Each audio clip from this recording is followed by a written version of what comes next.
Before we get into the episode, I am thrilled to announce that the EntreMD Business School is open for enrollment. The EntreMD Business School is the only school of its kind for physicians who want to build 6, 7, and multiple 7-figure businesses. Over the last 2 years, we have had hundreds of doctors go through the school with unbelievable results. Some of them run brands, some of them run private practices, some of them are coaches, some have other kinds of service-based businesses or product-based businesses. And we've had people come in and cross the 6-figure milestone, cross the 7-figure milestone, cross the multiple 7-figure milestone. You will be in a place where you'll get the coaching, the community, the accountability that you need to thrive as an entrepreneur, especially in the times that we're in. So maybe you've been following me for a while. Maybe you've been getting so much out of the EntreMD podcast and you've been wondering, how can I work with Dr. Una and the community more? Well, this is your chance. Come join us in the EntreMD Business School. It is application only. So go to entremd.com/business to turn in your application. I cannot tell you how many doctors have made statements like this. I recovered my investment in the first week. I recovered my investment in my bank account in the first 90 days. This is the best investment I've made in myself ever. I want you to have that kind of story, not just a story of building a great business that serves a lot and earns a lot, but having a business that gives you the freedom to live life on your terms. So don't wait any longer. entremd.com/business. And now for the episode. Hi, docs. Welcome to the EntreMD podcast, where it is all about helping amazing physicians just like you embrace entrepreneurship so you can have the freedom to live life and practice medicine on your terms. I'm your host, Dr. Una.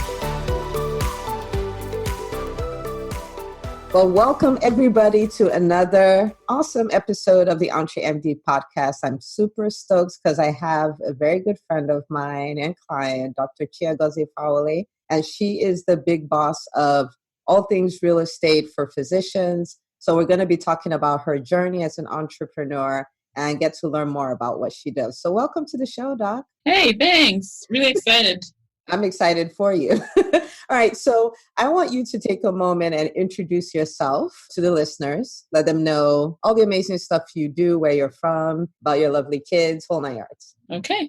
Well, I'm Chiagozie Fawole, like you already said. It's funny, actually, as I say that, I remember being called out in the OR once, not OR, in the ICU once, where I pronounced my name like I just did. And this Nigerian lady just totally washed me down because she said that I anglicized my name. So I'm Chiagozie Fawole, a pediatric anesthesiologist based in Syracuse, New York. I am also a real estate investor, have done this for now, 3.5 years. Started doing residency and having a lot of fun with it. Now also helping other doctors get started investing in real estate. Yeah, paying it forward. That's my favorite thing. All right, so we're going to track back to the beginning of our journey together. I was actually trying to go back through the Facebook messages to see when we first came in touch, but how did you come across, what I do, EntreMD and all of that? So back in, I believe it was March last year. It's not even up to a year. Right. Yeah, but in March last year, I don't know, I was wandering around, I think it was the entrepreneur group, and I saw your name, and I think I clicked and I realized, I was like, oh my goodness, she's saying the very thing I've been trying to put into words. And I read your profile page, I think I saw your business page, and it was like, I need to talk to this person. I don't know who she is, but whoever she is, I need to get in touch with her.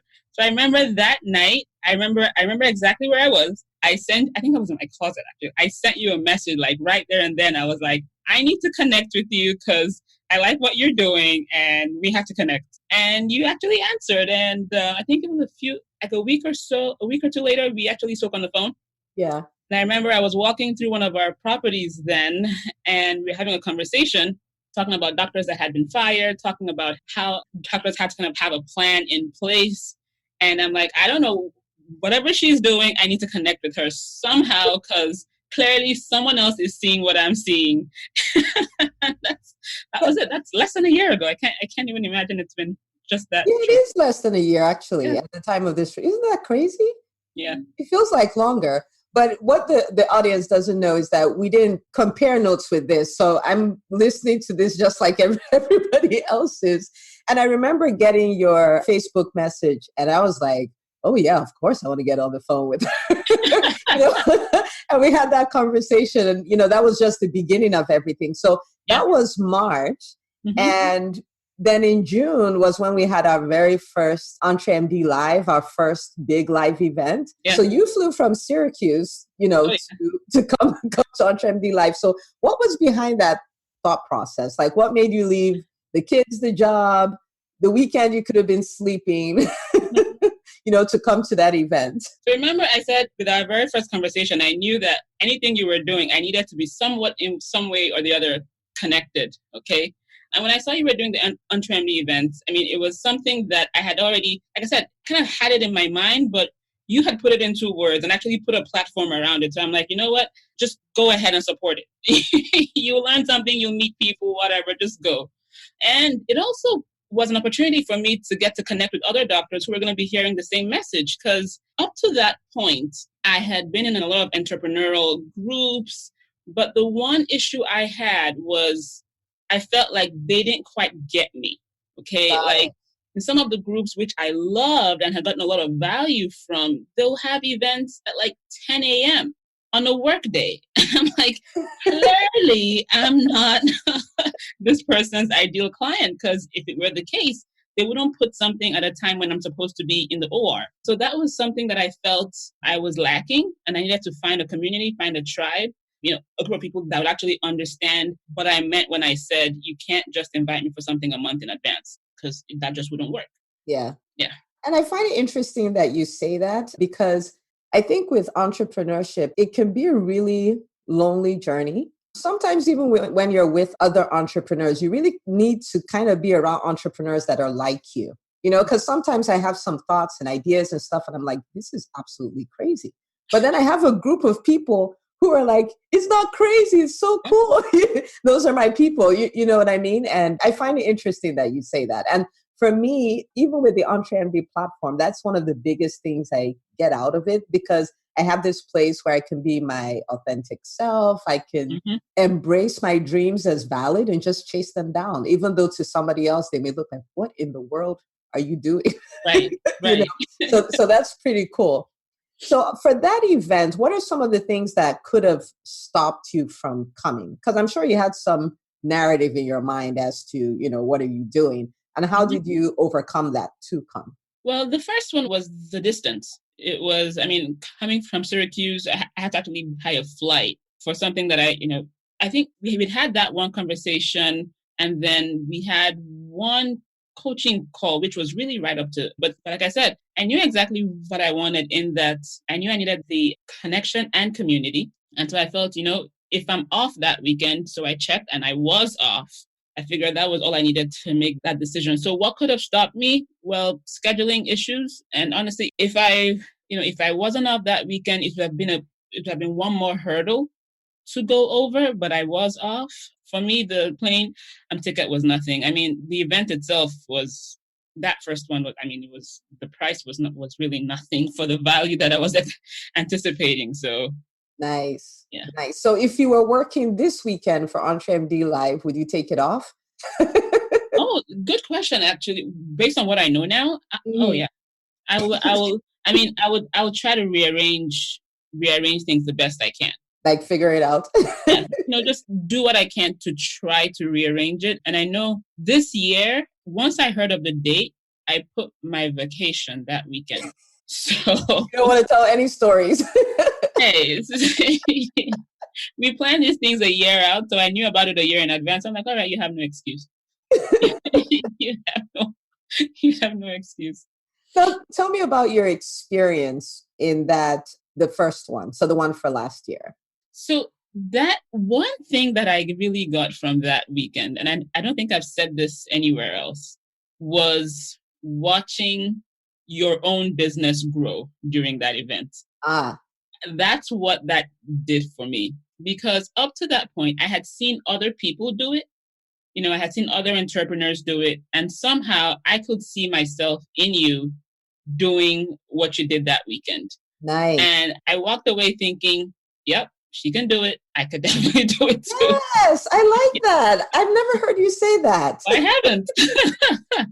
That is so good. Now, there's something I discovered about events, right? I used to be the person who'd go to events for the content, right? So you just go listen to what the speakers say. You're like, wow, that was so powerful. I'm going to go apply the 200 things I learned.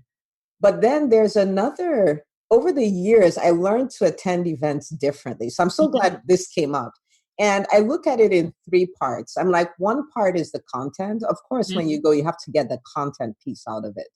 The other part is the networking, which is as important as the content, the people you meet there. Because then again, if you think entrepreneurship can be a lonely space, you have people in the room who are, they're crazy like you. They're crazy entrepreneurs. So when you get those ideas, other people will shoot it down. They'll cheer you on like, come on, yes, we can do this. So the networking is really powerful. And then the third thing is what you said, is watching the people do what they do, watching the results they're getting. So you can go like, could do that too. So there's actually 3 parts to learning from every event. And speaking of the 3 parts, I got stuff from all 3 parts. Okay. From the one story that sticks out to me all the time was the story that you told about actually 2 people. One of the lady at the mall, they said, pierce ears. That's what I use very often. And I'll let people, just come for the next event to actually hear the full story. But basically, from that story, I'm like, if somebody at the mall who may or may not have spent 14 years in training can come up with some idea and make $100K a year, what is my excuse? What's your excuse? And then the other one was the story of the psychic who charged, God knows how much per consultation. She charged $28,000 per client. She had 10 clients. I made $280,000 a year as a psychic. Yep. And I say to myself, okay, what was your excuse again? So I'll tell you a secret, right? The idea behind those 2 stories was to tick us off enough. So we're like, what? Like, so what am I doing? So what you're telling me is that it works. So happy to hear it. It actually, it worked. On the networking piece, I think at the time when I came for the event, I also had my network marketing business at the time. So even I got to meet other people who were somewhat remotely, peripherally interested in growing their business as well. So I had that in my hands actively at the time. Yeah. And even, has anybody from there done my course yet? I don't think anyone so far has done my real estate things, but I got to meet really wonderful doctors who are now actively building their own businesses. Isn't that so cool? Oh, yeah. You could do a thing called the difference a year can make. You know what I mean? You should do something like that. So at the time when you came for the event, we started talking and all that, what were the kind of problems you were facing in your business at that time? Because I like for people to see both sides of it, and that's why I try to tell a lot of my messes so people can see, like, don't worry, messes, it's universal. You just have to overcome them. One of my major issues, and it's something you've worked with me with, because I still deal with it even right now, has been just staying focused, defining really what my goal is and staying focused with that, because I am an avid learner. Okay, the whole lifelong learning thing in medicine, I think I carried it into life in general. So I think we need to qualify that because the listeners may not get it. You're a very, very, very, very, very avid learner. Let's put it that way, which is a good thing. No kidding. To put it even better into perspective, I listen to webinars as leisure, okay? Saturday morning when people are like cleaning and just enjoying that Saturday morning calm, I turn on a webinar, okay? That's the degree to what, to mine. So what that does for me is I have a ton of ideas. A few years ago, the problem was I didn't have any business ideas. Now I have so many that I literally have to tell myself, okay, you can't do everything. How about you just do one thing? Yeah. And going for that event and then working with you, I've been able to narrow my focus down to the one thing that I actually want to build and grow. Now, because it's me, I have found a way to make that one thing into multiple things, but at least it's one mental space that I'm operating in right now, yep. which is which is real estate. And it's been great just realizing that, okay, you don't have to be all over the place, and actually believing, because I think a portion of being all over the place is not really believing that the one thing that you have working on will amount to something. So just realizing that, okay, this one thing can amount to something, okay? Even if you spin off multiple income streams from it, it's still this one thing that, that you can focus your energy, mind space, and all of that on to make something good out of. Yeah. So focus was your biggest thing. That was I'm so happy you're focused on real estate because you're really good at it. You have a lot of stories around it, something that comes really naturally to you. I remember talking with you once and you're like, well, this is stuff I learned from Bigger Pockets and all this stuff. Like, it's not a big deal. I'm like, pause. It's not a big deal to you.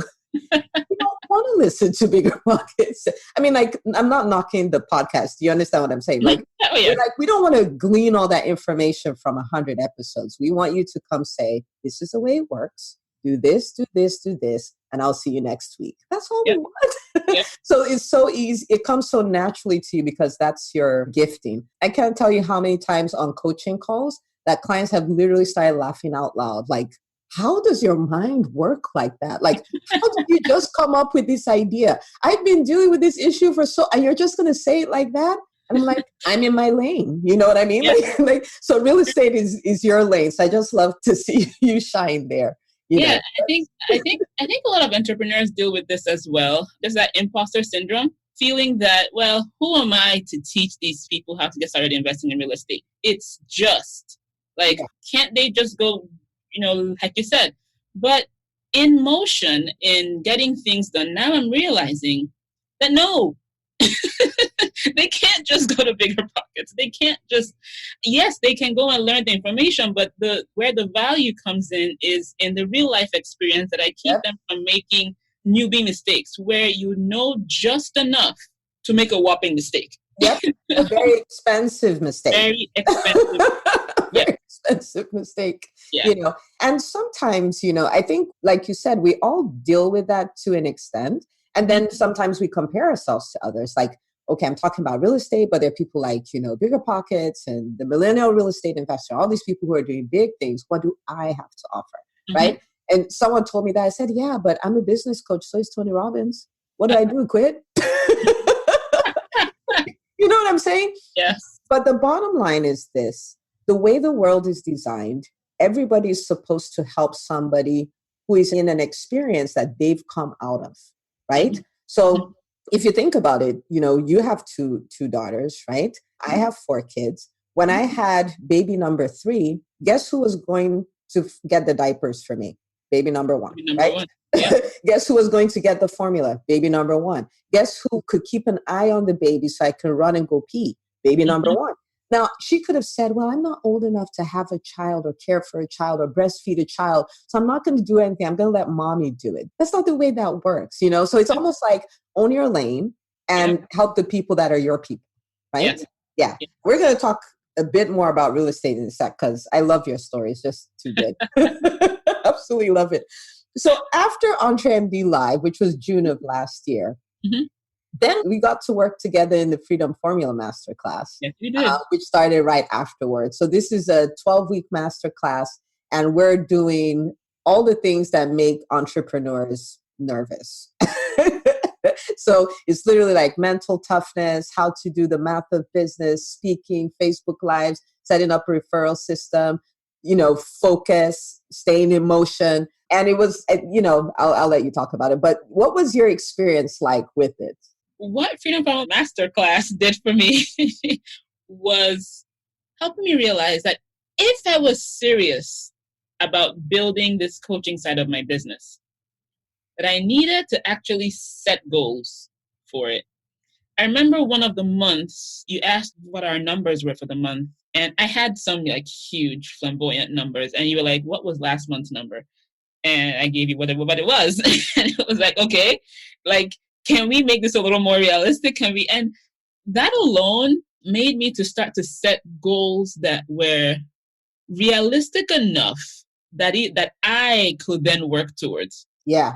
Before then, I will say I'm a big thinker type of person, in case you haven't noticed yet. But I think really big. But it took that masterclass actually get me not to think small, but to take what is in front of me and like actually make a tangible goal out of it that motivated me, and like a goal that even I could believe in. Yeah. And then work towards. Because if you don't believe in your goal, it'll just be on the wall, it'll be on the vision board, it'll be everywhere, and you won't do anything about it, trust me. Yep. But that's what that class did for me. Yeah, that's great, because usually what happens when we set those kind of goals, and I say we because we've all done that, you set those big goals, you're just writing it. You have no intention of doing anything about it. And you know that it's not going to happen. You know what I mean? Like, you're just putting that to say, this is what we're going to do. And we're like, oh my gosh, okay, let's pedal it back a little bit. And I always use the rubber band analogy. I'm like, your goals should stretch you, but you shouldn't be stretching so much that you break, right? So it should make you uncomfortable, but it should still be, you'll be like, oh my gosh, I'm going to need a lot of Jesus for this. Yes. But you know that it's possible. You know what I mean? So that's pretty cool. All right. So since the whole EntreMD thing, since we're almost at a year, we're not quite there yet. What would you say that some of the greatest benefits you've experienced have been? The first will be just the whole goal setting. Okay. I don't want to say I never had goals, because of course I went through medical school and I had the goal of getting through, through training. But beyond medicine, I never actually set realistic goals that I was following and actually trying to work on. So I think that has been one big benefit, that now I am very intentional about even putting a goal on paper, because I'm like, do you really want to go after this? And not having a ton of goals out there that I'm really not chasing. That's number one. Number two is seeing the need for what I have to offer as a real estate coach, not minimizing my skills and abilities, and understanding that I will not help every single person. You will not. I will not. And that's okay. Those who can use my help will come to me, and I will help them, and I will get them results because I know what I'm doing. Yeah. I think those two things, I would say, are the biggest things that I've come away with. Yay! That I'm still coming away with, because each day I learn even something even better. Nice. Okay, so let's go back to your real estate. So share with us some of your wins. I love celebrating wins. I mean, like, oh my gosh, if people could see what happens on our coaching calls. I'm like literally about to, step away from the computer and go do cartwheels. Like, yes. So tell me about some of the wins you've had recently in your business. So one of them was actually very recently, that we are now on, week 8 of my program, my 12-week program. And by week 5, we had one of my clients announce that she was under contract for a property. And I was like, whoa, this is week 5. Okay, so before this doctor, I'm assuming it's a doctor, right? Doctor, yeah. Okay. So before this doctor started your course, was she thinking, I'm going to be under contract with a new property under 5 weeks? Well, at first, I got a sense that she was on fire, okay? Because somewhere around... So what I learned recently, let me give you a bit of a backstory, was that when you're doing your coaching program, that sometimes there's attrition, okay, throughout the process. People start out on fire, they want to do. And then over time, things kind of weaken. So I learned to kind of front load information so that at least I could go to bed comfortable, that at least I delivered in the time that I had your attention. And then we can work through, the details. So that's actually what I did. But she took it, she went off one weekend. I'm not sure how, if she was under contract by week 5, I think it was probably by the 3rd week, maybe. She said she had 11 properties to go see. I was like, whoa. Nice. Okay, so you know what I call those that's somebody she's just like you. So don't say whoa too much. That's you. But I call those kind of people bulldogs, and I have to go like, it's a compliment. When I call you a bulldog, it's a compliment. It means you get a goal, you hang on to it like a bulldog hangs on to a bone, and you're like, no retreat, no surrender. No surrender. Bulldog, that's amazing. Yeah. And actually, what's interesting is that when during our very first Q&A call and all of that, her attention wasn't actually on those kind of properties. She was looking for a different asset class generally. And when we worked through that particular one that she was looking at first, we realized that that model wasn't going to really work in her area. Okay. So it was a pivot.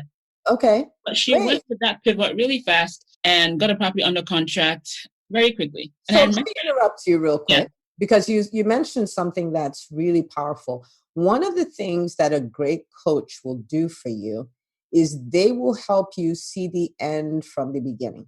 Mm-hmm. Right? Because sometimes you're working on something and you're like, this is, you're so excited about it. You're trying to brand it and all that stuff. And then your coach is like, well, let's trace it, right? If we go from here to here to here to here, you see we're going nowhere. But if we tweak this a little bit and did this, then we get where we want to be. And that's what makes coaches worth their weight in gold. Yes. Right? I've had many people who are like, this is my business model. I'm going to start a website. I'm going to do this. I'm going to do that. I'm going to do that. I'm like, wait, let's track it and see where this is going. So you probably saved her years of trying to do things wrong and tons of money in making those mistakes. So that's really good. I just wanted to point it out.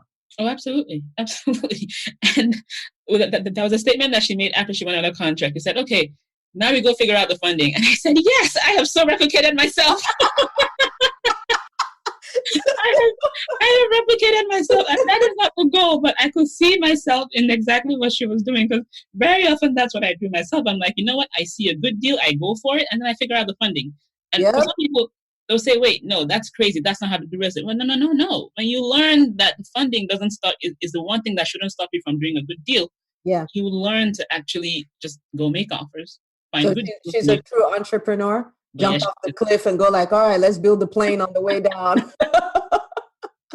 That is so good. Now, what kind of doctors do you help do real estate? Like, who's your person, right? You said you're not, you're clear that you can't help everybody. Who's your person?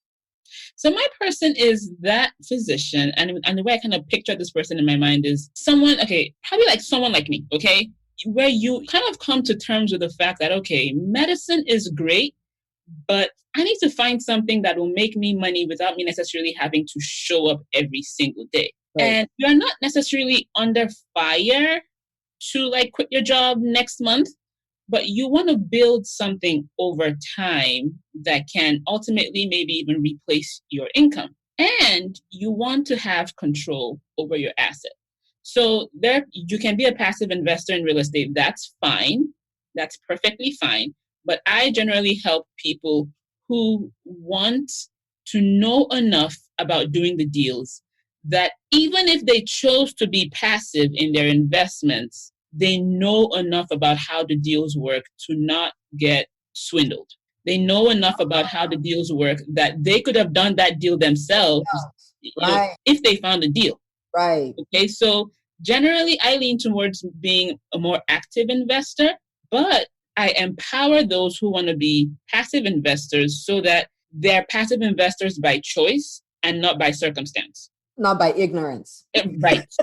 Right. That is really good. Yeah. That is really good. All right. So docs, you've heard it. So if that's you, then, here you go. All right. So where would people find you? So right now it'll be on Savvy Docs in Real Estate. So SAVVY DOCS in realestate.com. Great. And I'll put the link in the show notes as well. So if you're driving and you didn't catch that, you can just click on the link that's there. That is so awesome. I'm happy for your client. Tell her, that I'm a fan. That's really good. That's a bulldog right there. I'm really happy we had this conversation. So if you have a friend and, you're like June 13th, 2020, EntreMD Live is coming up again, and she doesn't know anything about EntreMD, what would you tell her? If for no other reason, to be in a room with other medical professionals who are also thinking outside of medicine, it is worth the trip. It is worth whatever the ticket costs. It is worth the day off. It's worth the trip down to Atlanta, because part of what holds us back a lot is the fear that people who think I'm weird Yeah. Like when I started in real estate for a good maybe 2.5, almost 3 years, I did not post a thing about it on Facebook. Yep. I remember that. They'll think I'm crazy doing real estate when I have, I was a resident at the time. They will think I'm totally nuts. And now I look back and I'm like, what? I could have built this thing even a lot faster if I had simply told people what I was doing at the time. So yeah, to just be in a room full of people that tell you you're normal, you're actually smart by thinking outside of medicine. I mean, just look at what's going on. Yeah, we don't have an option. That is really powerful. So I hope your friends that are listening got it. Yeah. So EntreMD Live is going to be happening June the 13th, 2020. It's a one-day event. It is the business of medicine event. You have to be there. And if you're listening and you're like, I want to do something, I'm scared, I don't know where to start. I want to, but I don't think I can. Just the way Dr. Fawole said, my people are people who they're like me. They want to learn all this stuff. My people are people like me. Like we want to do entrepreneurship. We think we're not good enough. We think there are people that are better than us. We think we can't scale and build something bigger if we already have something that's paying the bills. You're going to be in a room full of your people. You're going to get the empowerment you need. You're going to get the community you need, which is, one of the biggest things. And you're going to get the direction you need. You're going to see doctors just like you because there are many Dr. Fawoles, right? Oh, yes. You're going to see doctors just like you who are killing it, who also started with those insecurities or not knowing what to do and all of that stuff. So you definitely want to be there. Check it out. It's entremd.com. You can check out the event there, get your tickets. And I'd love to love you in Atlanta. And if you have any questions about it, you can email me, Dr. Una, DRUNA @entremd.com. Email, ask your questions, get your clarity, but you need to be in Atlanta. So Dr. Chiagozie, I'm so happy you came on. I am glad you had me on. Thank you. Yeah, and I'm rooting for you, and I can't wait to see the rest of it because we have really big plans down. I mean, you didn't stop dreaming big. It's just that in the short term, you're taking smaller steps so you can get what you want done. But, I can't wait. I know it's just success after success. And actually, you talked about the win with the new client, but you did your first Black Friday sale last year. You did your first Christmas sale. Yeah. You've been in full-on motion. And anybody that knows me knows I love motion and action. Those are just like love words for me. Yep.